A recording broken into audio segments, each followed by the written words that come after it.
अपनी अगर कुछ चीज़ें हम ठीक कर लेना तो हमारे ऊपर किसी चीज़ का फ़र्क पड़ना बंद हो जाएगा। बहुत कम चीज़ें हम पर अपना इम्पैक्ट डाल पाएगी। हम अपनी नज़रों में अपनी वैल्यू बढ़ा सकते हैं अगर हम अपनी कमियों पे काम करें। जब तक हम अपनी कमियों पे काम नहीं करते हैं हम खुद को बेहतर बना नहीं पाते हैं, और जब हम खुद को बेहतर नहीं करेंगे तो हम खुद को पसंद कैसे करेंगे, फिर दूसरे लोग हमें वैल्यू क्या ही देंगे।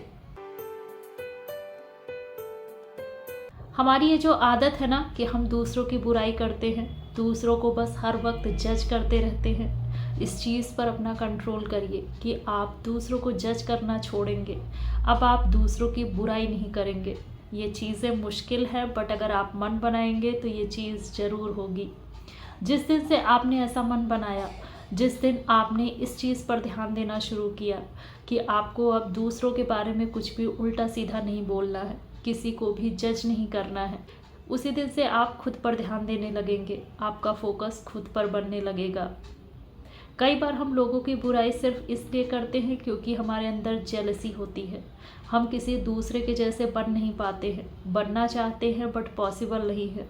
हम अगर कोई चीज़ अचीव नहीं कर पा रहे हैं, अगर किसी के पास कोई चीज़ है और वो चीज़ हमें नहीं मिली है, तो हमें उसमें कमियां नज़र आती हैं, हम उसे जज करते हैं, कहीं ना कहीं से हम उसकी बुराई निकाल ही लेते हैं। आप अपने मन को आराम देते हैं ये चीज़ करके, बट एक्चुअली आप अपने मन को और ख़राब कर रहे हैं। अगर आपकी ये हैबिट है तो आपको कोई पसंद नहीं करेगा, आप खुद को भी पसंद नहीं कर सकते हैं, ये श्योर है। एक आलसी इंसान हमेशा लो फील करता है। अगर आपके अंदर आलस है तो आप खुश नहीं रह सकते हैं, मन भी बेचैन होगा और हर चीज़ बिखरी होगी। आप अपनी लाइफ में कुछ भी समेट कर नहीं रख सकते हैं। आपकी हेल्थ का तो बुरा हाल हुआ पड़ा रहेगा, बीमारियां आपको जकड़ सकती हैं। इसलिए आज ही अलर्ट होना ज़रूरी है। जब हम अंदर से फिट होंगे, हर चीज़ लाइफ में बैलेंस रख सकते हैं। ज़्यादा कंफर्ट लाइफ जीने की ज़रूरत नहीं है, थोड़ा सा डिसकंफर्ट होना भी ज़रूरी है। अपने सेल्फ रिस्पेक्ट को हाई रखना है और अपने ईगो को कम रखना है। हर छोटी छोटी बात पर नाराज़ नहीं होना है, हर किसी पर गुस्सा नहीं दिखाना है, ये हक हर किसी पे नहीं होता है। हम हर किसी से नाराज़ होकर बैठ जाए और दूसरा हमें मनाए तो ऐसा नहीं होता है।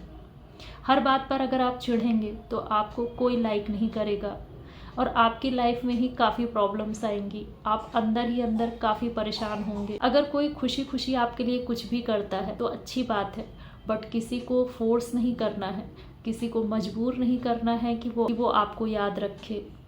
चाहे इज्जत हो या कोई भी चीज़ हो, किसी भी चीज़ को पाने की चाहत नहीं रखनी है। मिल जाए तो अच्छी बात है, बट नहीं मिला तो इसके लिए परेशान भी नहीं होना है, इसका बुरा भी नहीं मानना है। यही सेल्फ रिस्पेक्ट है कि हम किसी को किसी चीज़ के लिए फोर्स ना करें। इंसल्ट आपकी कोई नहीं कर सकता है, ये आप यकीन रखिए। आप किसी को समझ में नहीं आए या आपकी बातें किसी को अच्छी नहीं लगी, आप नहीं पसंद आए, तो इसमें इतनी बड़ी बात नहीं है, क्योंकि हम भी सबको पसंद नहीं करते हैं, कुछ को ही करते हैं। आपकी कीमत अगर किसी को नहीं पता है तो इसके लिए आप क्यों दुखी होते हैं। अगर किसी को आपकी वैल्यू नहीं है तो उसके पास आपका होना भी ठीक नहीं है। जो होता है वो कहीं ना कहीं अच्छे के लिए ही होता है, ये सोचकर हमेशा खुश रहिए।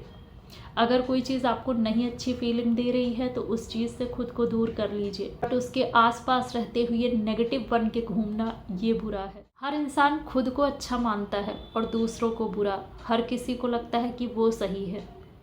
जैसे आपको लगता है कि आप सही हैं, वैसे दूसरों को लगता है कि वो सही हैं। हमारी लाइफ में अगर लोग कम हो गए थोड़े तो अच्छी बात है, इससे बातें कम होंगी। लोग ज़्यादा होते हैं तो उलझनें भी ज़्यादा आती हैं, ये भी सच है। कुछ अनएक्सपेक्टेड चीज़ें होती हैं। जब हमारे मन के खिलाफ कोई चीज़ होती है तो समझिए कुछ अच्छा होने वाला है, कुछ अलग होने वाला है, कुछ ऐसा होने वाला है जिसके बारे में आपने सोचा नहीं था, कुछ ऐसा जिस पर आपका ध्यान नहीं गया था। अब कोई एक नया चैप्टर स्टार्ट होने वाला है, आपको अब नया कुछ एक्सपीरियंस होने वाला है। इस पॉजिटिविटी के साथ सोचते हैं ना तो लाइफ में सच में पॉजिटिविटी आती है, नेगेटिविटी एकदम से ख़त्म हो जाती है। फिर आपके राउंड में कोई कुछ भी करे आपके ऊपर फ़र्क नहीं पड़ता है। जो चीज़ें अभी तक गलत थी अब आपको एकदम से उसी में अच्छाई दिखने लगेगी। आप ये मानने लगेंगे कि आपके लिए यही बेहतर था, यही सही था।